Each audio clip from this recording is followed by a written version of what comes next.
আসসালামু আলাইকুম সুপ্রিয় দর্শক, কেমন আছেন সবাই? আশা করছি সকলেই ভালো আছেন। আজকের ভিডিওতে আমরা সার্বিয়ার ভিসা সম্পর্কিত কিছু গুরুত্বপূর্ণ তথ্য আপনাদেরকে দেব। বর্তমান সময়ে এখন সার্বিয়ার অ্যাম্বাসির কী অবস্থা?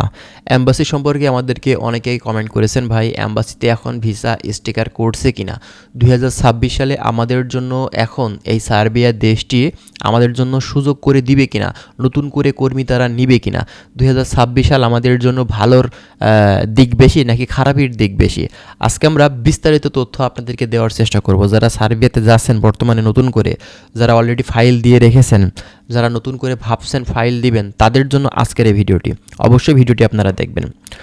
তো যাই হোক, যদি কোনো কিছু আপনাদের জানার থাকে আপনারা কমেন্ট করবেন, আপনাদের সেই সব বিষয়গুলো নিয়েও কথা বলার চেষ্টা করব। তো চলুন শুরু করা যাক। প্রথমত আপনাদেরকে বলি যে দেখেন, সার্বিয়া দেশটা বলকান দেশগুলোর ভিতরে সব থেকে ভালো দেশ, কারণ এই দেশ থেকে কিন্তু বেশি ইনকাম করা যায়।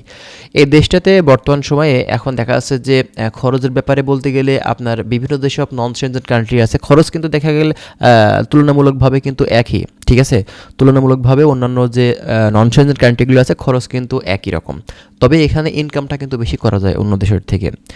তো আসেন আজকে মূল কথাতে। তো কথা হচ্ছে বর্তমান সময় এখন অ্যাম্বাসির কী অবস্থা দেখেন। আমরা কিন্তু জানুয়ারি থেকে ফেব্রুয়ারি মাস কিন্তু চলে এসেছে, 1 মাস হয়ে গেল। তো এই সময়টাতে আমরা কিন্তু দেখলাম অ্যাম্বাসিতে কিন্তু ভালো পরিমাণে ভিসা ইস্যু করেছে, ঠিক আছে?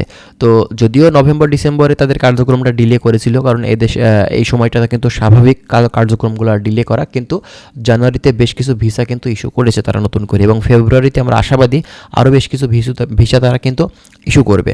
তো বর্তমানে এখন আমরা যারা চিন্তাভাবনা করছি আমাদের জন্য আসলে নতুন করে সুযোগ হবে কিনা সার্বিয়া যা, আপনি 100% শিওর থাকতে পারেন সার্বিয়া বর্তমানে এমন একটি পজিশনে অবস্থান করছে, তারা কিন্তু নতুন করে বিভিন্ন সেক্টরে বাংলাদেশ থেকে তারা কিন্তু এখন কর্মী নিতে ইচ্ছুক, এবং অলরেডি তারা কিন্তু বিভিন্ন সেক্টরে কর্মী নেওয়া শুরু করেছে।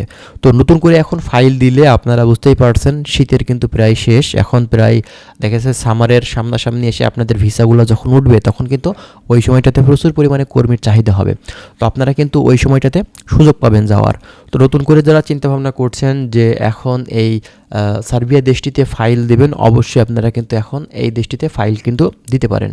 আর সার্বিয়াতে সেখানে গেলে কিন্তু দেখা যাচ্ছে যে আমরা বিভিন্ন ধরনের সুযোগ সুবিধা এখান থেকে কিন্তু আমরা পেয়ে যাই, কারণ এই দেশটি এমন একটি কান্ট্রি, এখান থেকে দেখা যাচ্ছে যে আমরা ইউরোপের সেন্ট্রালি মুভ করা বলেন বা স্যালারি বিষয়ে বলেন, হ্যাঁ এইসব বিষয়গুলো কিন্তু আমরা ভালো পেয়ে থাকি, সুযোগ সুবিধা কিন্তু ভালো পেয়ে থাকি। মানে এক কথাতে নন সেনজেন কান্ট্রিগুলোর ভিতরে সার্বিয়াতে সব থেকে সুযোগ সুবিধা কিন্তু আমরা বেশি পাই বাংলাদেশিরা, ঠিক আছে?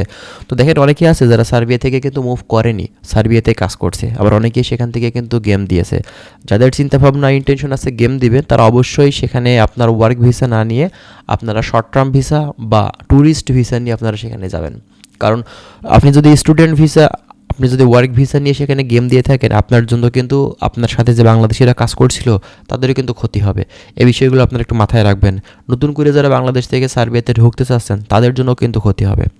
তো যাই হোক, এখন অ্যাপ্রুভাল সম্পর্কে অনেকে আমাদের কাছে বলেছেন, ভাই অ্যাপ্রুভাল কেমন সময় লাগছে? আমরা আগের দিনগুলোতে দেখেছি যে অ্যাপ্রুভাল পেতে গেলে প্রায় কিন্তু 30 দিন থেকে 90 দিন পর্যন্ত আমাদের অপেক্ষা করা লাগতো, কিন্তু এখন হয়তো ইনশাল্লাহ আপনার 30 দিন থেকে 60 দিনের ভিতরে অ্যাপ্রুভাল চলে আসবে, কারণ নতুন করে কার্যক্রমগুলো শুরু হয়েছে।